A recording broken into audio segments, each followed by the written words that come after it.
Jumpa kembali dalam Renungan Harian GKI Kuitang, Jumat 1 Juli 2022. Bapak Ibu Saudara yang terkasih, pembacaan Alkitab kita pada hari ini dari Ayub 2 ayat 10b yang demikian bunyinya.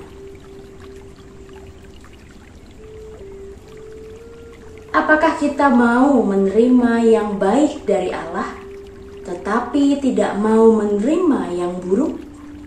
Dalam kesemuanya itu, Ayub tidak berbuat dosa dengan bibirnya.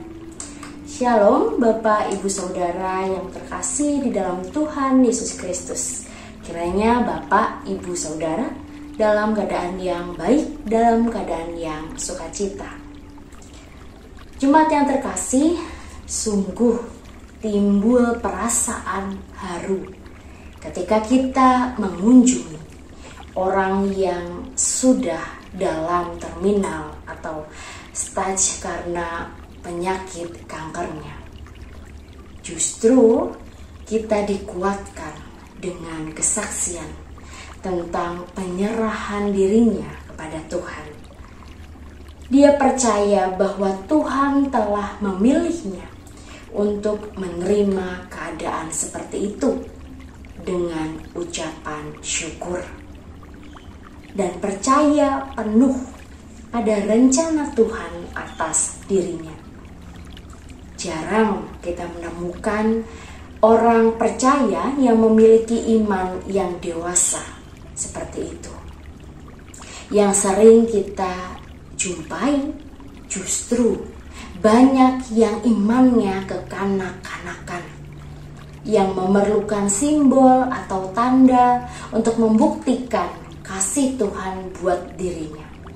Misalnya seperti, Tuhan, jika Engkau Allah yang baik, berikanlah mukjizat, maka aku akan percaya akan kuasa-Mu. Dan seterusnya. Itulah yang disebut dengan iman yang kekanak-kanakan.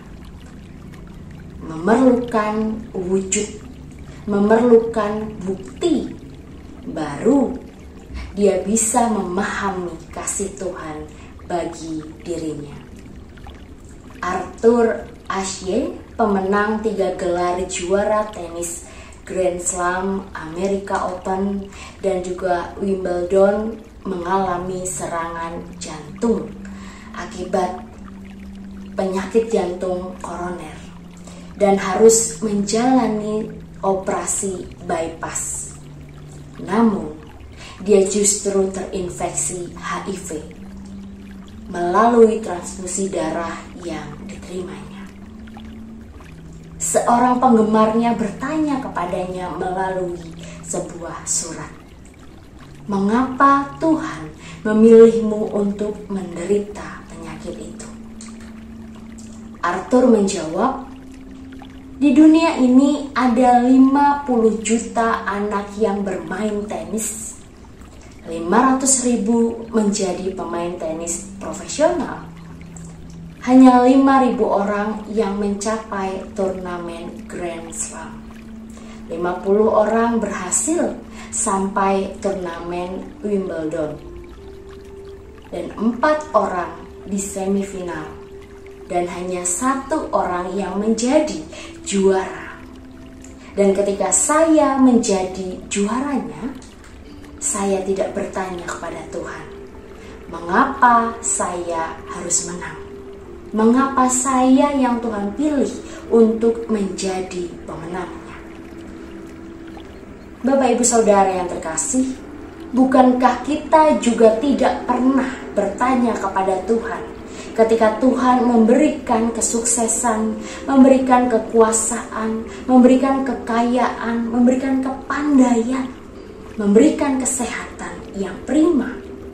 Namun, ketika kita selalu atau mungkin bertanya kepada Tuhan saat kita sedang ada dalam pergumulan hidup yang berat yang menimpa kita, atau kita mengalami penyakit yang tidak mau kita terima, tidak mau kita rasakan, yang seakan-akan makin hari makin bertambah berat penderitaannya. Atau malah mungkin ketika usaha kita sudah di ujung tanduk, mengalami berbagai macam persoalan. Apakah kita menanyakan hal itu dan menyalahkan Tuhan? Alkitab mencatat teladan dari Ayub. Ayub yang mengalami berbagai macam pencobaan yang bertubi-tubi dan juga berat. Namun, dia seorang tidak berdosa dengan bibirnya. Dia tidak komplain, dia tidak bersungut-sungut, dia tidak marah kepada Tuhan. Dia tidak menanyakan kenapa pencobaan ini harus datang atau menimpa dirinya. Dan dia tidak mengutuki Tuhan dengan bibirnya. Bapak Ibu Saudara, Allah mau kita memiliki karakter iman seperti Ayub. Meskipun bertubi-tubi dalam pencobaan yang berat, namun ia tetap setia dan menjunjung komitmen imannya kepada Allah. Dia tidak marah, dia tidak mengutuki Allah.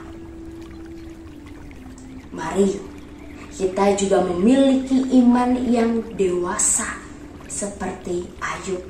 Bukan iman yang kekanak-kanakan, yang bukan hanya mau menerima keadaan yang baik saja, keadaan yang menguntungkan saja, keadaan yang aman-aman saja, keadaan yang penuh sukacita saja. Namun juga kita mau menerima pergumulan yang membuat kita juga tidak nyaman. Sebab kita juga harus yakin dan percaya Dia, Tuhan kita, selalu melingkupi, selalu menopang setiap kita dalam suka maupun duka. Bapak, Ibu, Saudara, selamat berefleksi. Tuhan memberkati kita. Mari kita berdoa. Ya Tuhan Allah, acap kali kami belum dapat mengontrol diri kami. Kami yang seringkali tidak bisa menahan amarah dan emosi kami ketika kami berada dalam titik terendah dalam kehidupan kami. Acap kali kami menyalahkan orang-orang di sekitar kami, bahkan menyalahkan Engkau atas apa yang terjadi dalam kehidupan kami. Ampuni kami ya Tuhan, mampukan kami untuk boleh terus belajar dan berproses menjadi anak-anak-Mu yang boleh menggunakan bibir kami hanya untuk memberkati sesama kami. Inilah kami ya Tuhan, kami telah berdoa dalam nama Tuhan Yesus Kristus, Putra-Mu yang tunggal.